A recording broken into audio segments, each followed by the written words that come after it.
Hey everybody, happy Friday. It's good to be with you. Thank you guys for being here on Song and Sword for another time in the Word and some time of prayer. If you need us to pray for you, text prayer to that number on the screen. We'll get with you. We'll get with the Lord, actually.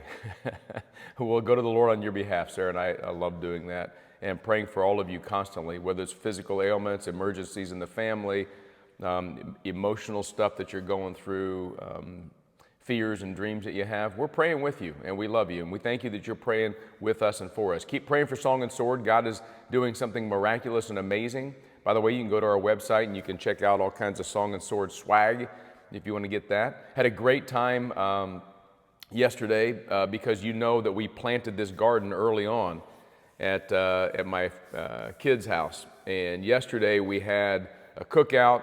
And we brought in some of the first harvest of the vegetables, some small tomatoes, some zucchini, and Sarah has some shishito peppers that we kind of grill and serve with the sauce. So we're harvesting a lot. The tomatoes are getting huge, and soon we'll be eating them. And so it's kind of cool. And we hung out with them, and tonight probably Israel's going to spend the night with us. So it's a good family time. Hope you guys are doing well. Maybe you're on vacation.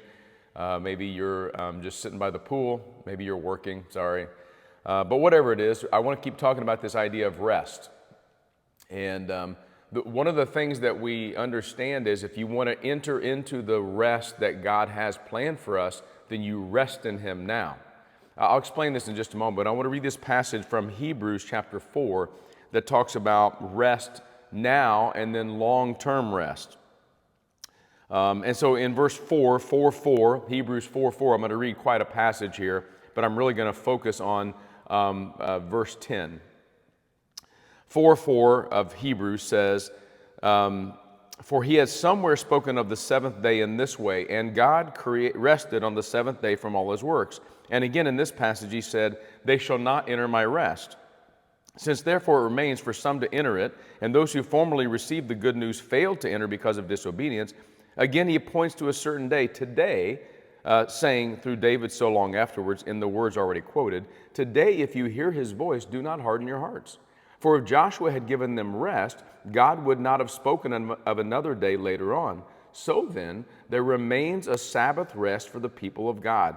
For whoever has entered God's rest has also rested from his works as God did from all of his. Let us therefore strive to enter that rest so that no one may fall by the same sort of disobedience." God was leading the people of Israel in the Old Testament people of God, to the land of Canaan, the promised land, the one that he had 500 years earlier promised to Abraham for all of his descendants. And now they're in the wilderness, and God's going, we're going to rest. And I'm going to get to that in just a moment, that eternity can be seen as rest. But what God was wanting them to do was, here are the 10 commandments. Here are my ways. Here's the way to follow me. And I want you to rest in my ways. Talked about this a little bit the other day with Jesus' yoke. God's saying, you're my people. I'm taking you to the promised land. I'm going to get you there to this eternal place of rest. But in the meantime, you have to rest in me. In other words, my commandments are not bad for you, they're good for you. You'll have a better way if you just do it my way. And so what happened? They break the law, they break the rules. And God says to some of them who were punished, you will not enter into my rest. And so Joshua is making this point here in verse 10, whoever has entered God's rest has also rested from his works as God did from us. Let us therefore strive to enter the rest. What's he saying? The rest of heaven is coming. There's going to come a day where you will rest. You will not receive bad news. You will not be sick. You will not wake up with a bad back. Your kids will not have troubles. Your spouse will not be angry with you. There will be no divorce, no breaking up, no leaving, no abandonment. There's coming a day where we can just, this is what heaven's going to feel like. We're here. Rest. In the meantime, God says, why don't you just rest in me now? Do things my way so that eternal rest is not, you're not disqualified from that eternal rest. Here's the way God has done it. Yes, this world is hard. This world is tiring. This world is cumbersome. That's a big word for a Friday morning.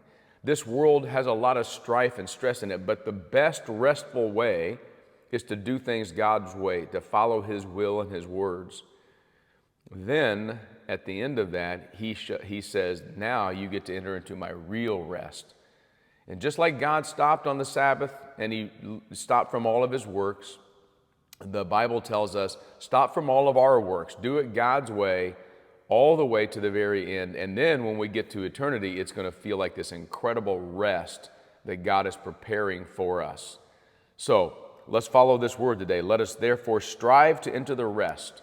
And we strive to enter that rest by resting in God today. God bless you guys. Happy Friday. You know what I'm going to go eat for breakfast. Peace.